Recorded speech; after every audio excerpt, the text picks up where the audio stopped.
Bonjour. Bienvenue dans le Bienvenue. petit ciné des Mexicains. Petit ciné des Aujourd'hui, Mexicains. on va vous parler de allô? Oui, Malek Bouti, président d'SOS Racisme. Oui, Malek. Je vous préviens, je vous écoute et j'enregistre. Alors une seule vanne raciste, ou même un petit peu limite, et vous entendrez parler de moi, Sale Mexicain.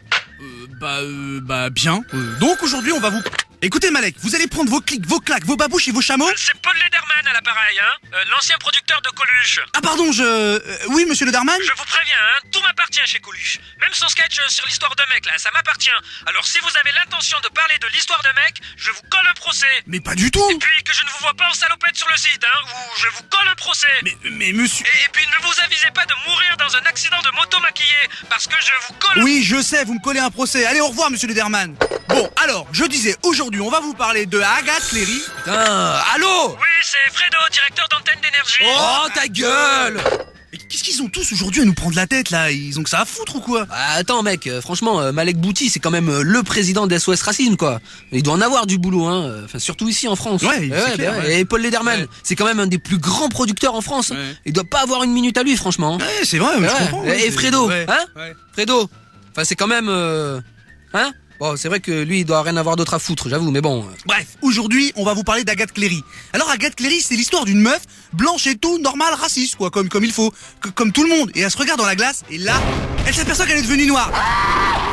J'espère avoir préparé du mafé. Du quoi? Du mafé, mais il est mal fait le mafé. Normal, c'est pas une vraie noire. Alors elle le refait le mafé. Mais il est toujours mal fait. Alors elle abandonne. Elle va dans son discothèque. Déjà, c'est là que tu vois que c'est du cinéma parce qu'elle est noire et qu'elle a réussi à rentrer. Bref, elle se met à faire la danse de la fertilité. Elle danse, le bouchon roulé, elle danse, le bouchon roulé. Elle tire son bout qui putain, elle transpire le cul quand elle danse. On dirait qu'elle va faire l'amour d'Explore. Et après qu'est-ce qui se passe? Rien. Bah, comment ça, rien? Il se passe bien quelque chose. Le film, enfin je veux dire, voilà, ça se termine pas quand elle fait l'amour au dance floor. Bah en fait, à un moment donné, elle est là devant sa télé et elle mate un reportage sur les femelles Bambara qui s'abandonnent sur les bords du Niger ou je sais pas quoi là. Et là, elle se rend compte réellement de la condition difficile des Noirs dans notre pays.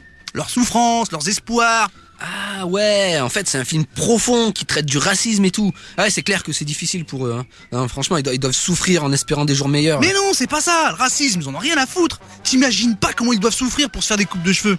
Les tresses et tout, on leur tire les cheveux en arrière, c'est comme si on leur arrachait la tête. Mais ça fait mal, Et ils espèrent aussi. Ils espèrent qu'un jour quelqu'un inventera un produit, qui brûle pas le crâne pour faire des défrisages. Ah ouais, j'avais pas vu ça comme ça. Mais moi je croyais que c'était plus profond quoi, que ça parlait du malaise social. Non, pas du tout. En fait, c'est un film sur le malaise capillaire, tu comprends? Ouais, enfin c'est surtout que je vois pas l'intérêt, mais ouais, je comprends. Ouais.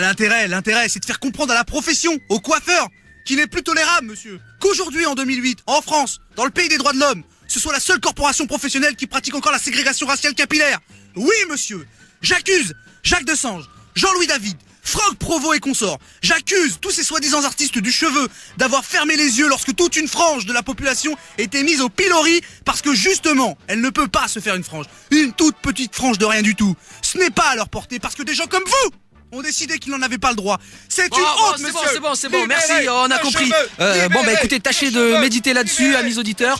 Le vrai racisme n'est pas toujours là où on l'attend. Merci, au revoir et à la semaine prochaine pour une nouvelle revendication politique des Mexicains.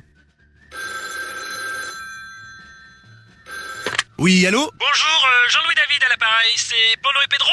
Non, c'est Eric et Ramsey. Oh le petit chat. Gna, gna, gna, gna, gna, gna, gna, gna. Bon, si vous les voyez, vous leur direz que je les attaque en justice pour diffamation, d'accord? Alors, diffamation, Eric, mettons-nous en situation... Non, par là, en diffamation, mettons-nous en situation. Voilà. Diffamation. C'est quand, par exemple, un militaire est décorvé de nettoyage, nettoyage des armes, et il a 11 FAMAS à nettoyer, et c'est comme s'il en avait 10 FAMAS et 1. Voilà. 10 FAMAS et 1. 10 FAMAS et 1. Nous ne voyons pas d'autre explication.